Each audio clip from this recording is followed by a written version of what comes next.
pada prinsipnya kita melakukan penguatan kepada amaliyah ibadah kita menurut madhab Syafi'i. Kita dihadapkan dengan kenyataan ada perbedaan pendapat mengenai cara ibadah, perbedaan mengenai bagaimana mempraktekkan sholat. Itu yang disebut dengan khilafiyah. Cuman kita nggak terima kalau amaliyah yang kita beda dengan orang itu bid'ahkan orang. Nah, kita nggak terima. Ambil contoh yang sederhana. Habis sholat maghrib tadi kita berzikir dengan suara yang dikeraskan, diangkat. Itu kalau orang Wahabi bid'ah itu. Dan ngelunjaknya lagi, mereka berani memfatwakan kebid'ahan itu di Indonesia. Padahal rata-rata masjid-masjid di Indonesia ini kalau habis sholat fardu 5 waktu menjaharkan zikir habis sholat itu. Nah, ini kan perlu kita pahami. Enggak semudah itu ngomong enggak ada dalil, enggak semudah itu ngomong enggak ada hadisnya. Ini pendahuluan saja sebelum kita ngulas dari awal ya. Jadi begini, saya ambil contoh. Diriwayatkan dari Abdullah bin Abbas radhiyallahu an. Hadis ini marfu' kepada Nabi sallallahu alaihi wasallam. Anna raf'a sauti bidzikri hina yang sarifun nasu minal maktubah kana ana ahdin Nabi sallallahu alaihi wasallam.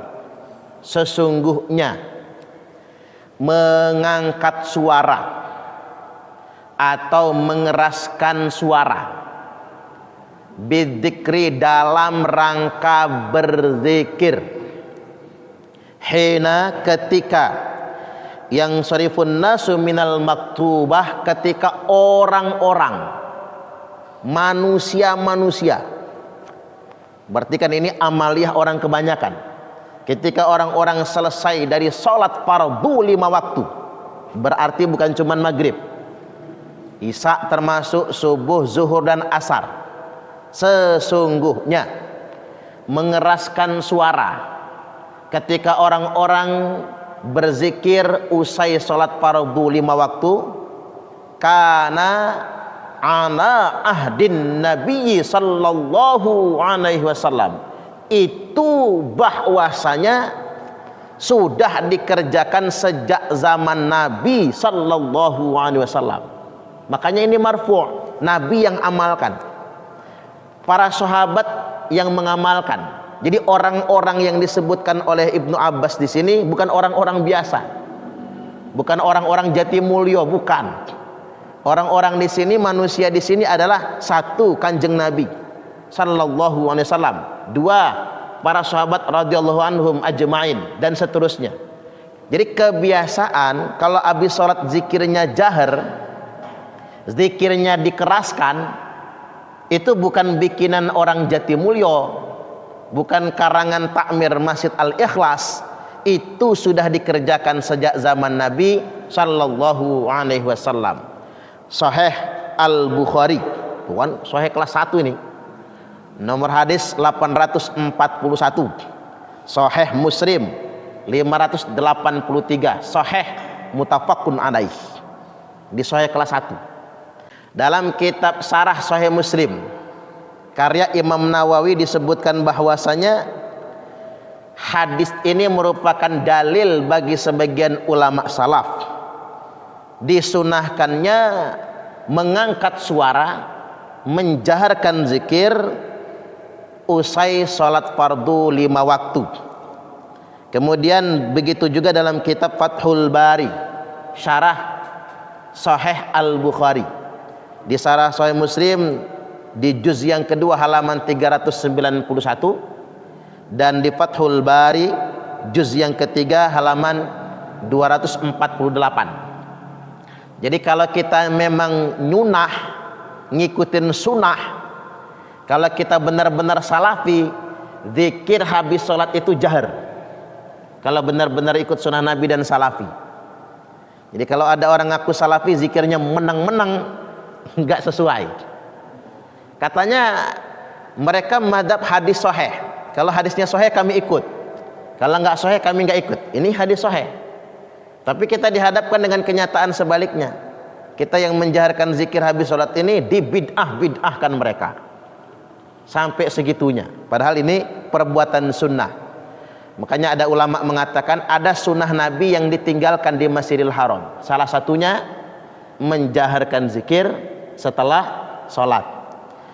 Baik, kemudian yang berikutnya kita umum baca tahlil 3 kali, istighfar 3 kali, kemudian baca Allahumma ajirni minan nar. Nah, saya sarankan mulai sekarang dibacanya 7 kali. Makanya saya bahas di awal. Jadi kita sepakati dulu. Ba'da maghrib 7 kali, ba'da subuh 7 kali. Salat yang lain boleh 3 kali, boleh enggak dizikirkan juga, boleh 7 kali juga.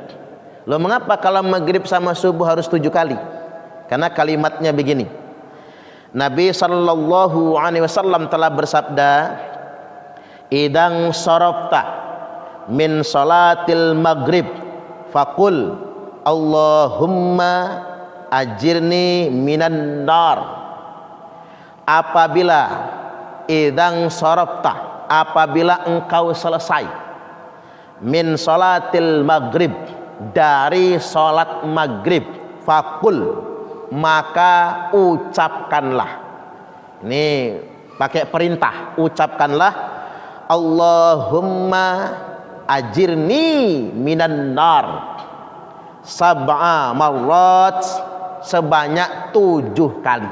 Nah, jadi sing api bagusnya mengucapkan Allahumma ajirni minan nar itu 7 kali.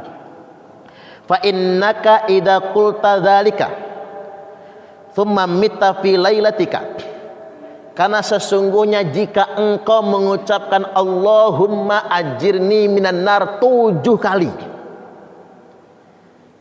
kemudian thumma mitta fi lailatika, lalu engkau mati di malam itu. Jadi kita ngucapnya Allahumma ajirni minan nar 7 kali. Lalu malam ini kita mati.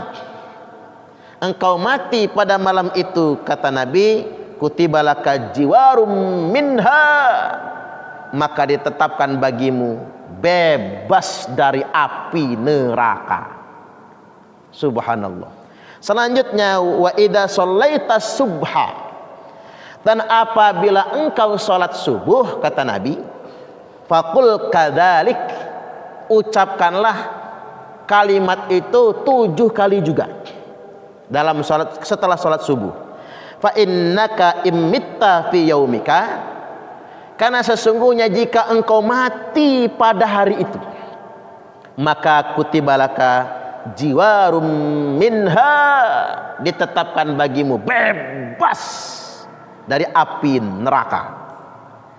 Jadi kalau membaca maghrib 7 kali, kebetulan kita mati malam itu, maka bebas dari neraka. Kalau membacanya subuh 7 kali, kebetulan mati hari itu, maka bebas dari neraka. Kira-kira Bapak Ibu, kita ini matinya malam apa siang kira-kira? Wallahu a'lam.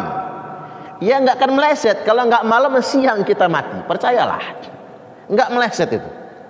Kalau nggak dari jam 6 sore ke jam 6 pagi, ya dari jam 6 pagi ke jam 6 sore. Itulah jadwal kematian kita semua. Makanya dibacalah maghrib 7 kali, dibacalah subuh 7 kali. Selain itu boleh 3, boleh 7 kembali, boleh juga tidak dibaca. Hadis ini tercantum dalam kitab Sunan Abi Dawud, nomor hadis 5079.